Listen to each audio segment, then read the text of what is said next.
Assalamualaikum warahmatullahi wabarakatuh. Perkenalkan nama saya Irwan Sinaga. Di sini saya akan menjelaskan sedikit tentang tindak pidana lingkungan hidup di Indonesia yang saya kaji menurut Undang-Undang Nomor 32 Tahun 2009 tentang PPLH dan Undang-Undang Nomor 1 Tahun 2023 tentang KUHP.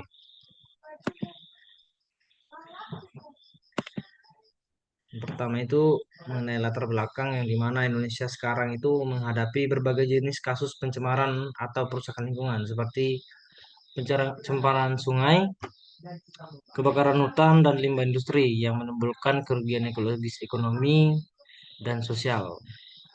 Yang dimana lahirnya Undang-Undang Nomor 32 Tahun 2009 dan kemudian disusul oleh KUHP baru Undang-Undang Nomor 1 Tahun 2023 menunjukkan bahwa penguatan instrumen hukum pidana untuk melindungi lingkungan hidup sebagai bagian dari hak asasi dan pembangunan berkelanjutan. Kemudian saya akan menjelaskan mengenai pengertian lingkungan dan tindak pidana lingkungan. Yang pertama itu tindak lingkung, tin, pengertian lingkungan. Yang dimana lingkungan itu adalah lingkungan hidup dalam hukum Indonesia dipahami sebagai kesatuan ruang dengan semua benda, daya, keadaan, dan makhluk hidup, termasuk manusia yang mempengaruhi keberlangsungan hidup dan kesejahteraan manusia serta makhluk hidup lainnya.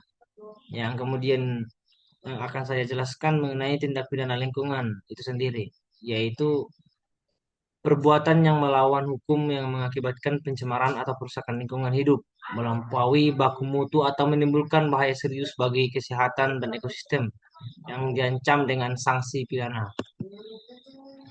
Kemudian ada pun dasar hukum utama yaitu Undang-Undang Nomor 32 Tahun 2009 tentang Perlindungan dan Pengelolaan Lingkungan Hidup atau Undang-Undang PPLH sebagai lex spesialis yang memuat ketentuan pidana lingkungan secara komprehensif yang diatur dalam bab ke-10 ketentuan pidana.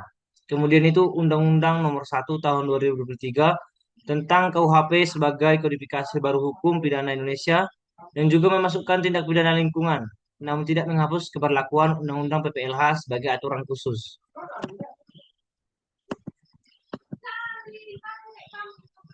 Kemudian asas dan prinsip hukum di lingkungan hidup. Yang pertama itu Undang-Undang PPLH, yang dimana memuat asas penting seperti asas tanggung jawab negara, asas kelestarian dan keberlanjutan, asas kehati-hatian, asas polluter pays principle, dan asas partisipatif dalam pengelolaan lingkungan. Yang kedua itu dalam konteks pidana atau kita sering biasa menyebutnya dengan asas strict liability dan vicarious liability yang memperluas pertanggungjawaban, sehingga pelaku dapat dimintai pertanggungjawaban meskipun tanpa pembuktian kesalahan tertentu dalam kondisi tertentu. Kemudian itu tujuan pengaturan tindak pidana lingkungan. Yang pertama itu memberikan efek jera kepada pelaku pencemaran dan perusakan lingkungan, khususnya bagi korporasi yang memanfaatkan celah hukum atau menganggap denda sebagai biaya produksi. Kemudian yaitu menjamin hak masyarakat atas lingkungan hidup yang baik dan sehat, mendorong kepatuhan terhadap izin lingkungan, analisis dampak lingkungan, dan instrumen pencegahan lainnya. Kemudian klasifikasi tindak pidana lingkungan dalam Undang-Undang Nomor 32 Tahun 2009, yang dimana tindak pidana formil yang dimana itu mengatur pelanggaran terhadap kewajiban administratif atau izin lingkungan, misalnya kegiatan tanpa izin lingkungan atau tanpa AMDAL atau UKL, UPL atau pelanggaran izin. Yang kemudian itu tindak pidana material, yang dimana perbuatan yang secara nyata mengakibatkan pencemaran atau kerusakan lingkungan, misalnya pembuangan limbah melebihi baku mutu yang menyebabkan kerugian pada kesehatan ekosistem. Kemudian contoh pasal pada Undang-Undang Nomor 32 Tahun 2009, yang dimana pidana atas perbuatan pembuangan limbah atau bahan ke media lingkungan tanpa izin atau tidak sesuai dengan baku mutu diancam dengan pidana penjara beberapa tahun dan denda miliaran rupiah, tergantung jenis pidana dan dampak perbuatannya. Kemudian ketentuan khusus mengatur pemberatan bila perbuatan mengakibatkan luka berat, gangguan kesehatan jangka panjang, atau kematian pada orang lain atau bagi makhluk hidup yang lainnya. Kemudian contoh pasal pidana Undang-Undang Nomor 32 Tahun 2009 sebagai contoh kedua yaitu pidana bagi pelaku usaha kegiatan yang tidak melakukan atau tidak memiliki izin lingkungan atau tidak melaksanakan kewajiban pemulihan, pengendalian kerusakan, kemudian penutupan kegiatan. Kemudian itu pembakaran hutan atau lahan yang menimbulkan pencemaran udara, lintas wilayah dan kerugian besar termasuk ke dalam tindak pidana dengan ancaman pidana berat dan dapat dikaitkan dengan tindak pidana korporasi.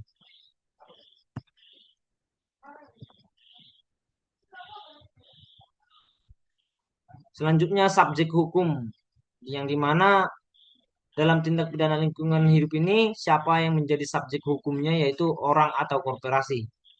Yang dimana dalam Undang-Undang PPLH tegas menyatakan bahwa subjek tindak pidana lingkungan hidup mencakup baik orang, persorangan maupun badan usaha atau korporasi. Dalam hal korporasi, pertanggungjawaban dapat dibebankan pada badan hukum maupun pengurusnya. Kemudian terhadap korporasi, pidana dapat berupa denda dengan kategori tinggi, perampasan keuntungan, penghentian sebagian atau seluruh kegiatan, perbaikan atau akibat tindak pidana, atau bahkan pembubaran kegiatan atau sebuah perusahaan. Yang kemudian itu bentuk pertanggungjawaban pidana, yang dimana pertanggungjawaban pidana dalam hukum lingkungan menggunakan kombinasi. Yang pertama itu kesalahan atau dolus dan culpa, yang dimana strict liability dan vicarious liability atau tanggung jawab atasan atau korporasi atas perbuatan pekerjanya. Kemudian itu strict liability yang diterapkan untuk kasus tertentu, terutama yang berisiko tinggi, sehingga korban tidak dibebani pembuktian kesalahan pelaku, cukup pembuktian kerugian dan hubungan kausal dengan kegiatan usahanya. Kemudian unsur-unsur tindak pidana lingkungan.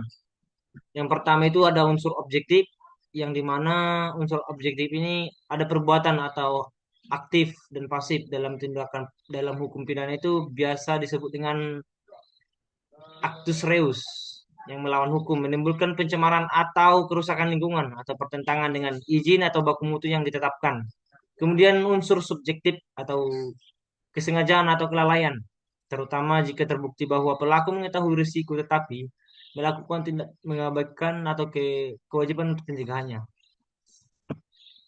Kemudian unsur-unsur tindak pidana lingkungan yang selanjutnya itu dari KUHP baru itu memasukkan tindak pidana yang mengatur perbuatan pencemaran, perusakan lingkungan, serta mengatur delik-delik yang terkait dengan kesehatan masyarakat dan keselamatan umum atau makhluk hidup lainnya. Namun, pengaturan dalam KUHP dinilai sebagian kalangan itu berpotensi melemahkan penegakan hukum lingkungan karena beban pembuktian baku mutu yang berat dan ancaman pidana yang dinilai kurang progresif dibanding Undang-Undang PPLH.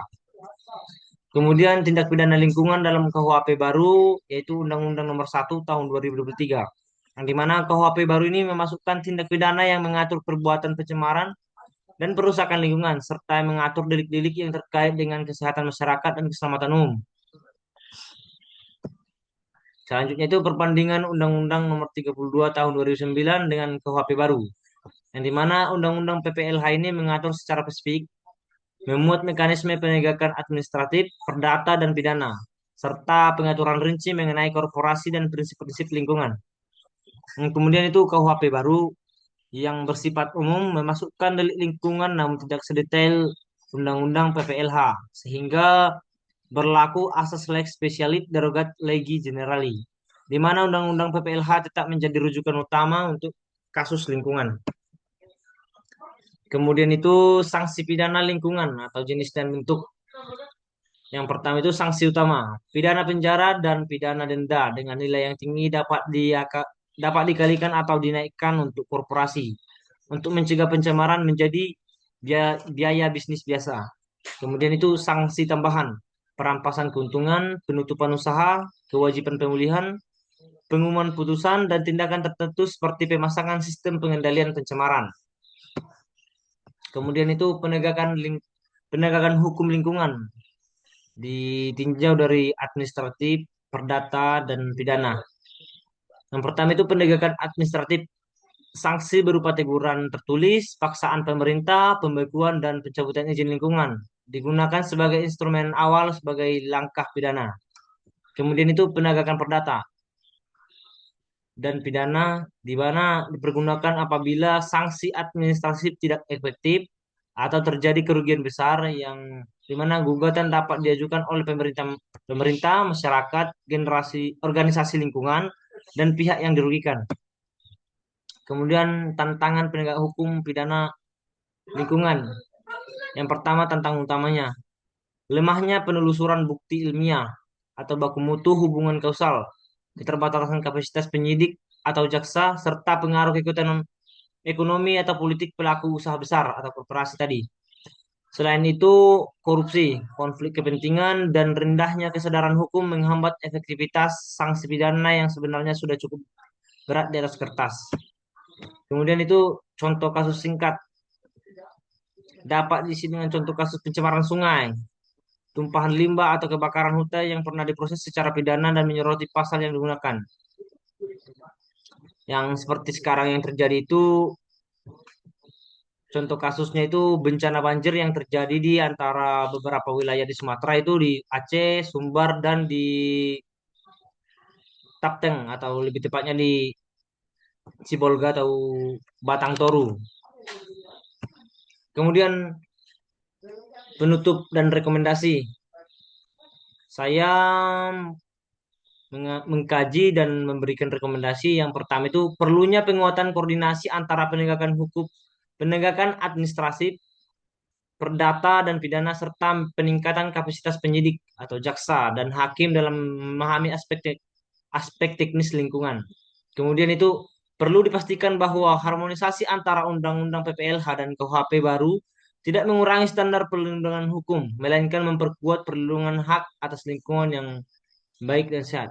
Oke, mungkin itu saja yang dapat saya sampaikan mengenai tindak pidana lingkungan yang saya kaji menurut Undang-Undang Nomor 32 Tahun 2009 dan KUHP Nomor 1 Tahun 2023. Saya ucapkan terima kasih. Saya tutup. Wassalamualaikum warahmatullahi wabarakatuh.